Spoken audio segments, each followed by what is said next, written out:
Ikaw na bahalang mag-intrega kay Aling Banji ha ng mga pinagbentahan mo. Sama ko kay ate, Nay. Delikado, lalo na paggabi. Sige na, Nay. Walang kasama si ate eh. Sa murang edad, kinailangan na magbanat ng buto ng 10 taong gulang na si Clarice, hindi niya tunay na pangalan. O siya, ingatan mo yung kapatid mo ha, Maria. Ikaw na bahala sa kanya ha. Kuya, wag po. Pero ito pala ang magiging mitya ng kanyang kapahamakan.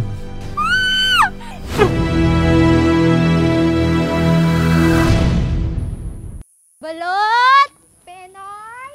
Bili na kayo dyan! Gabi no'y ika-23 ng Mayo taong kasalukuyan sa lungsod ng Santiago, lalawigan ng Isabela. Penoy! Gusto niyo balot? Libre mo ba? Balot! Balot po. Magkasamang nagtinda ng balot sina Clarice at ang nakatatanda niyang kapatid na itatago namin sa pangalang Maria. Dalawa po. Pero matapos ang kanilang paglalako, hindi na nakauwi ng kanilang bahay ang bunsong si Clarice. Saan napadpad ang paslit? Ano ang nangyari sa kanya? Balot! Penoy! Bili na kayo dyan! Matapos magtinda ng balot ang mga kapatid na Maria at Clarice sa lungsod ng Santiago, Isabela, Balot! Penoy! hindi na muling nakauwi ng bahay ang 10 taong gulang na si Clarice.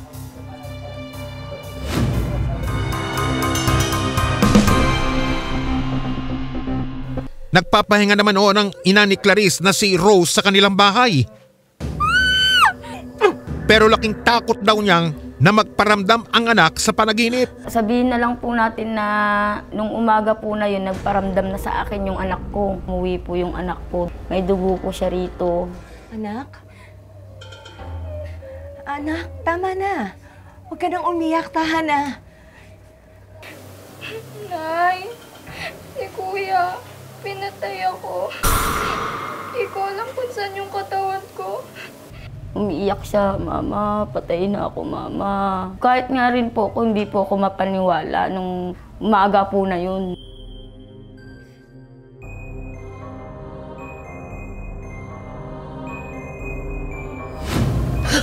Nang magising siya noong umaga na ika-24 ng Mayo, Wala pa sila Clarice at Maria. agad hinanap ni Rose ang kanyang mga anak na sina Maria at Clarice. Sa Aling Banji lang yun. Sunduin mo na lang mamaya. Ang inisip ko po, sabi ko, napasarap ata ng pagsasama ng dalawang magkapatid hindi na umuwi. Sabi ko pong ganun. Aling Banji, susunduin ko lang po sana yung mga anak ko. Natutulog pa siya sa kwarto ni Patrick. Puntahan mo na lang. Sige, salamat. Aling Tess, ang puntahin. Nadatnan niyang natutulog sa bahay ng kapitbahay si Maria, pero wala doon si Clarice. Gising. Gumising ka dyan. Asan na yung kapatid mo? Doon po, sa bahay po na yun, ginising ko po yung kapatid niya. Nasaan yung kapatid mo? Sabi ko sa kanya. Nandito siya kagabi, sabi niya tutulog rito. Sabi niya, hindi umuwi yung kapatid mo. Hindi po ba umuwi sa ating kagabi? Paano siya uuwi? Andun yung tsinelas sa labas. Hindi ko po alam, Nay. Umalis lang po ako dito, tapos pagbalik ko po, wala na siya. Kaya akala ko umuwi pa siya sa ating kagabi. Di ba sinabi ko sa'yo, huwag mong iiwanan yung kapatid mo? Ano ka ba naman, Maria? Tumayo ka nga dyan! Doon na po ako nagsigaw ng, wala na yung kapatid mo, patay na. Panay ka naman kasi si patay. Sabi niya, hindi mo pa nga nakikita yung kapatid ko, nandyan lang yun. Nandyan lang yun, kanina pa nakabuntot sa akin yun. Mihingi ng bili ng tinapay, kape. Aling Banji, si Clarice po nasaan? Hindi ko siya napansin kagabi. Akala ko nga umuwi siya sa inyo. Hindi ho. Ang sabi sa akin ni Maria, iniwan daw niya kagabi. Natutulog dun sa kwarto ni Patrick. Imposible. Kasi nagising ako ng alauna. Hindi ko siya nakita eh. Bakit po ganon? Andun po yung tsinelas ni Clarice. Tapos noon, paano siya uuwi sa bahay? Asa na siya? Hindi na siya nagaksaya ng oras. Hinanap ni Rose ang anak sa mga kapitbahay. Kalaro lang ng anak ko kagabi. Pinauwi ko nga sa inyo. Tulungan mo naman ako hanapin yung anak ko. Nawawala siya eh. Hindi ba nagawi ka la Aling Banji? Wala siya doon. Naghahanap-hanap po ako kung saan po yung masulok-sulok sa amin. Tapos nagtatanong-tanong na rin ako. Agad na rin niyang itong pinagbigay alam sa tanggapan ng barangay. Nung umaga po ng May 24, mga around 9 a.m., nagpunta po dito yung nanay at nagpa-blatter na nawawala nga po yung anak niya. Matagpuan pa kaya ang nawawalang si Clarice? Ano nga ba ang nangyari sa kanya? Aling Vanji, si Clarice po nasaan? Hindi ko siya napansin kagabi. Akala ko nga umuwi siya sa inyo. Mamare, mo ba yung anak ko si Clarice? Kalaro lang nung anak ko kagabi. Pinauwi ko nga sa inyo. Puspusan ang ginawang paghahanap ni Rose sa nawawala niyang anak na si Clarice. Pero bigo siyang matuntod ang kinaroroonan ng bata. Hanggang umaga no'y 24 ng Mayo, isang residente ng barangay ang nakapansin sa tila katawan ng isang bata sa tabi ng ilog.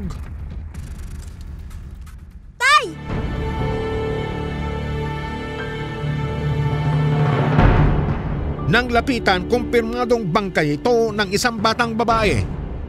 Bangkay ng babae na. Tara anak, ako tayong tulong, bilis. Agad itinawag sa barangay ang nakitang katawan ng bata. Nai-report po dito sa barangay mga around 1 p.m. na po. Tapos pinuntahan na po namin. Pagkatapos ay pinarating na ito sa Santiago City Police. Meron pong concerned citizen na tumawag po sa amin sa office at in-inform po kami na mayroon nga pong nakitang lifeless body po ng isang bata sa Mabirit Bridge po dito po sa Baluarte, Santiago City. Yung itsura po ng bangkay, matigas na po siya. Talaga pong halata na bata nga po yung tao na yon. Wala po siyang suot pang ibaba. Yung pantaas lang po niya ang meron. Sa paunang investigasyon ng Santiago City Police, nagtamo ang bata na mga saksak sa dibdib na naging dahilan ng kanyang pagkamatay. Base po sa postmortem examination po din na sinagawa po ng Santiago City Crime Laboratory Office po, ang naging resulta po niya is hemorrhagic shock secondary to multiple stab wounds of the thorax. Paano niyo nakita yung biktima? Sir, maglalabahusan na kami ng anak ko eh. Tapos nakita ng anak ko yung bangkay. Kaya lumapit ho kami. At yung nakita ko, bangkay nga ho yung nakita namin talaga. Ano niya yung biktima? Hindi ko namin kilala siya. Nagtatanong-tanong na po kami and then meron na rin palang nakapagsabi may namatay actually dito sa Mabirit Bridge. Aling Rose! Aling Rose! Aling Rose! May natagpuan pong bangkay ng bata sa tabing ilog. So pinuntahan po nila. Kapitbahay po nila yung nag-confirm. Siya po yung pumunta sa crime scene, doon po sa river mismo. Ang batang natagpuan sa tabi ng ilog, walang iba kundi ang nawawalang si Clarice. Si Clarice po ay 10 years old and nakatira din po siya sa Purok 7, Tramo Malbar, Santiago City. Nag-aaral po siya dito sa South Central School, dito po sa Santiago City. Ano ang nangyari kay Clarice at paano niya sinapit ng karumal-dumal na pagkamatay? Aling Rose! Aling Rose! Aling Rose! May natagpuan pong bangkay ng bata sa tabing ilog. Bangkay nang natagpuan sa tabi ng ilog sa Santiago, Isabela, ang 10 taong gulang na si Clarice noong ika-24 ng Mayo taong kasalukuyan. Clarice! Clarice! Clarice! Clarice! Halos pagsakluban ng langit at lupa ang ina niyang si Rose nang makarating sa kanya ang masamang balita. Anak! Clarice! Clarice! Clarice! Clarice! Anaanin niyo ako! Nakakitang taga ron sa amin na declare niya na yung bata po yun na nawawala sa tramo. Batay sa isinagawang postmortem examination ng Santiago City Crime Laboratory Office, bukod sa mga saksak sa dibdib na dahilan ng kanyang pagkamatay, may nakita ring mga sugat sa maselang bahagi ng katawan ni Clarice. Ang batang biktima, kumpirmadong ginahasa. Positive for penetrating injuries on vagina and anus. Sa morgue na muli nang nakita ni Rose ang bunsong anak. Clarice.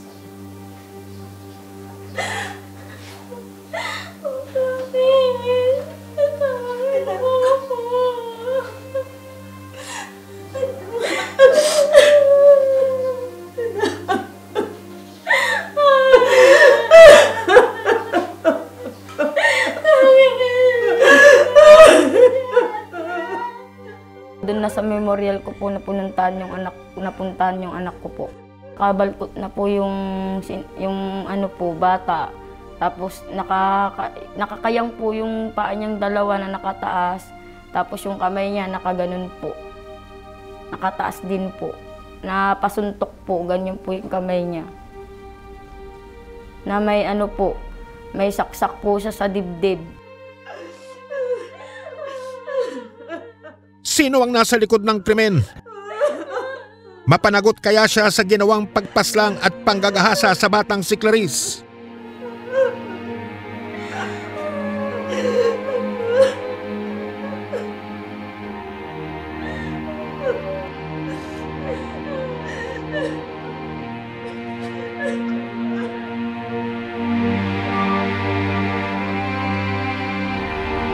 Clarice! Clarice! Clarice! Clarice!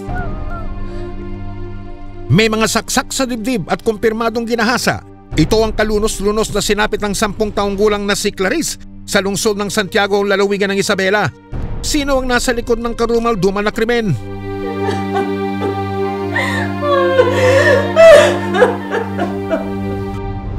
Ayon sa kanyang inang si Rose, kahit musmos responsable ang bunsong anak, nasa ikalawang baitang si Clarice.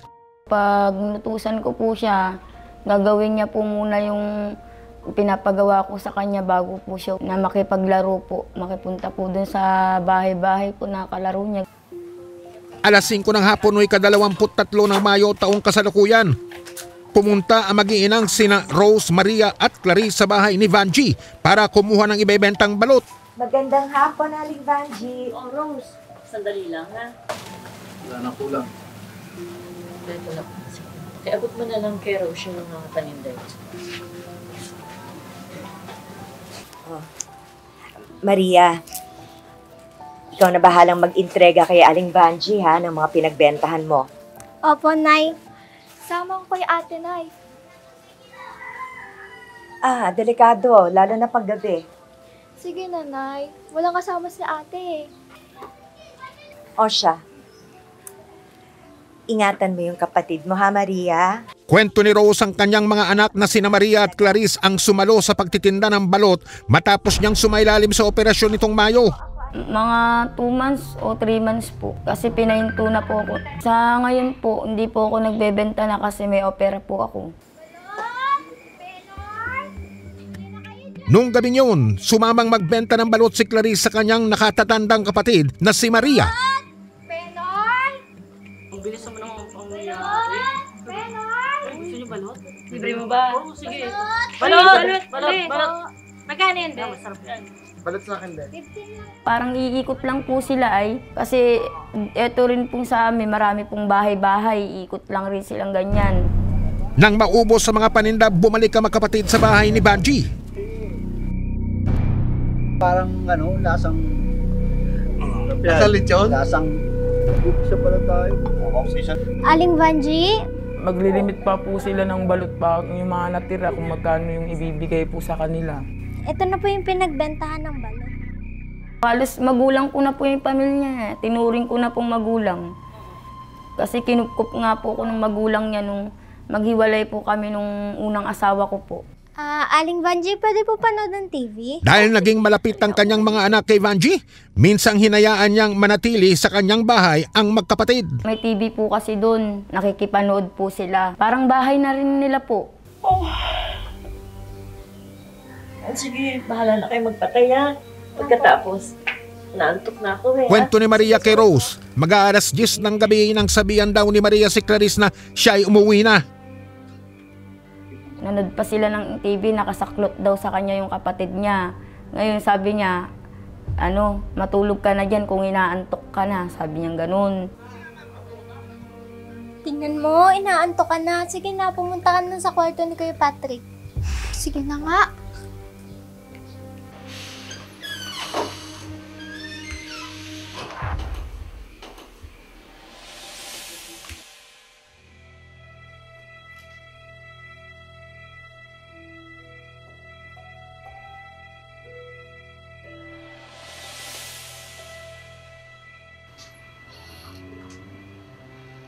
Nang matiyak na tulog na ang kapatid, lumabas daw ng bahay si Maria.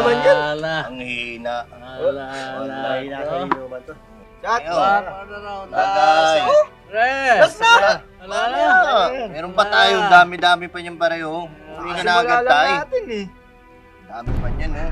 Nung bago siya umalis, talagang nakita niya tulog na yung kapatid niya kasi pinunta niya pa raw na pinilit niya pinauuwi. Ayaw nga raw po umuwi.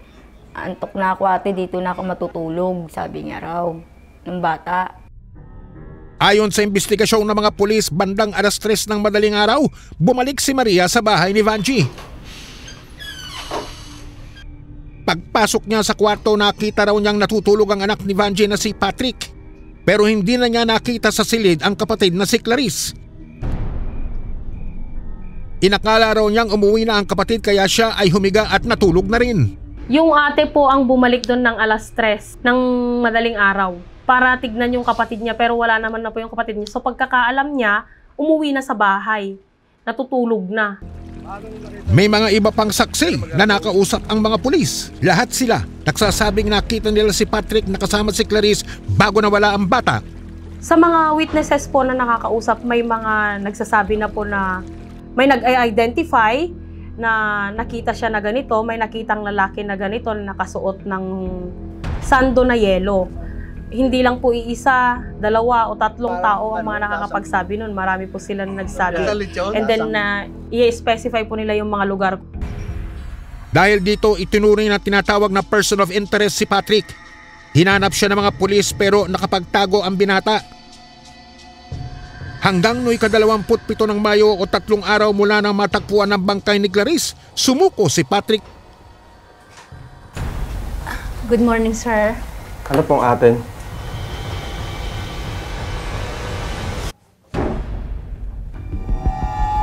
Sinusuko na po namin si Patrick sa salang pagpatay sa anak po ni Aling Rose. Pinatagpuan sa ilog? Opo, sir. Sige, dalhin sa investigation yan. Sa kanyang pagsuko, tuluyan ding umamin si Patrick sa pangahalay at pagpatay sa batang si Clarice. Si Patrick po is 22 years old. Meron po siyang live-in partner. Nakatira po siya sa Purok 7, Tramo, Malbar, Santiago City at isa po siyang vendor. Ayon sa tinatawag na extrajudicial confession ng pangunahing suspect na si Patrick, nakipag-inuman siya noong gabi ng 23 ng Mayo sa kanilang bahay kasama ang mga kaibigan niya. Ang kwento niya, niyaya siya ng isang kasama niya na uminom ng alak bandang 10:00 ng gabi ng May 23, 2022. Sa oras na yon, nakasinghot na siya ng kalahating rugby. Lasing na po sila. Boss. Hatid ka na to. Sige. Nabahala dyan, ha? Nabahala dyan, Hatid na kita. Sige. Ingat kayo. Ingat kayo. Ano ba rin? Kain pa ba? Sige, akin na to. Sige. Sabre. Maghahating gabi na nang pumasok daw siya sa kanyang kwarto.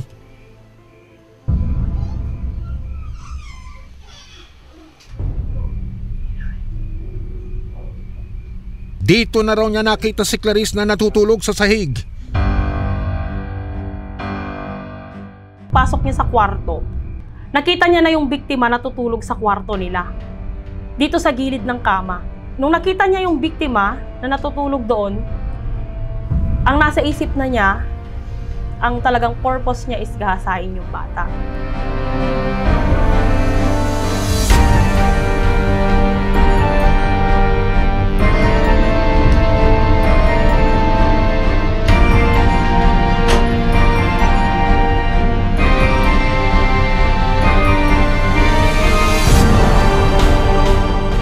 Mula sa kwarto, binuhat daw ni Patrick si Clarice at dinala sa likod ng kanilang bahay. Pero dahil alam niya na baka may makapansin sa kanya daw, binuhat niya ito malapit sa yung bakanteng lote sa gilid ng bahay nila. So binuhat niya, dumaan siya sa likod nila, so buhat-buhat niya yung bata na tulog. Ayon sa mga pulis, maaaring nagising si Clarice at sinubukang banlaban.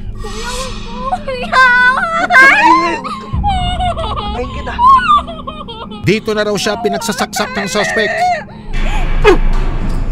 pagkataranta nga po niya, nung sumigaw na, doon na po nga niya sinaksak yung bata.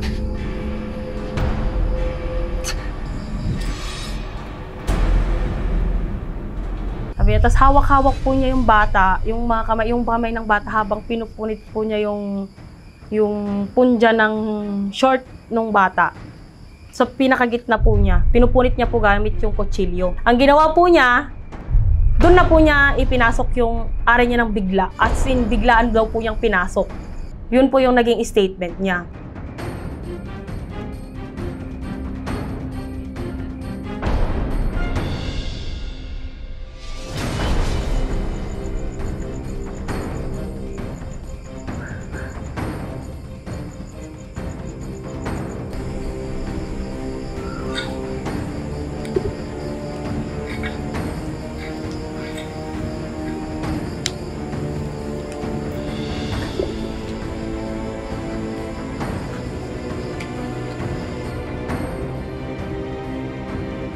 Matapos ang krimen, sinakay niya ang wala ng buhay na katawan ng bata para raw itapon. Yun po yung naisip niya na paglagyan ng bata, isakay na lang doon. So isinakay po niya yung bata doon sa kolong-kolong. Tsaka niya po binahe papunta sa Mabirit Bridge. Ipinarada po niya sa pinakadulo mula po doon sa pinanggalingan niya, pinakadulo ng tulay.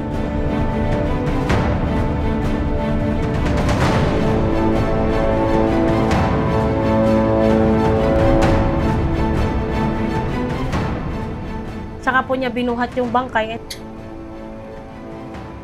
Itinapon po niya mula po sa taas ng tulay.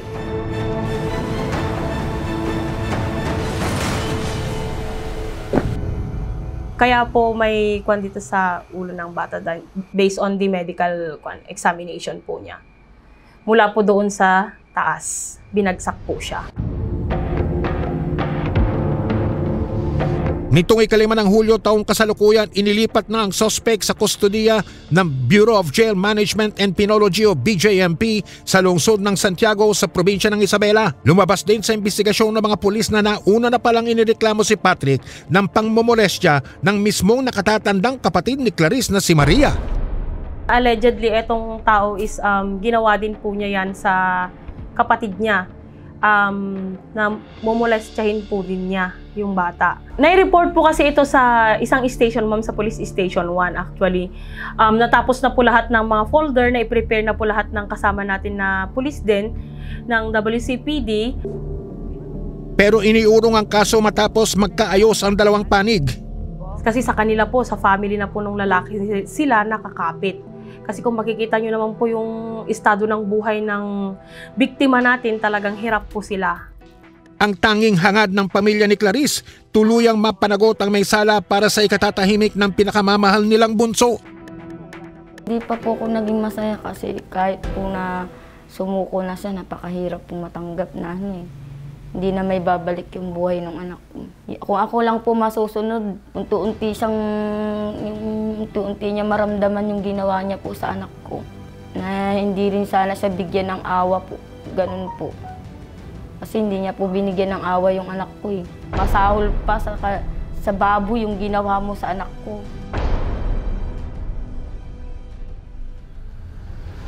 Ipaglalaban ng tama at bibigyan tinig ang mga biktima, kakampi sa paghahanap ng katarungan. Dahil ang mga salot ng lipunan, hindi natin tatantanan. Ako po si Mike Enriquez at ito ang investigador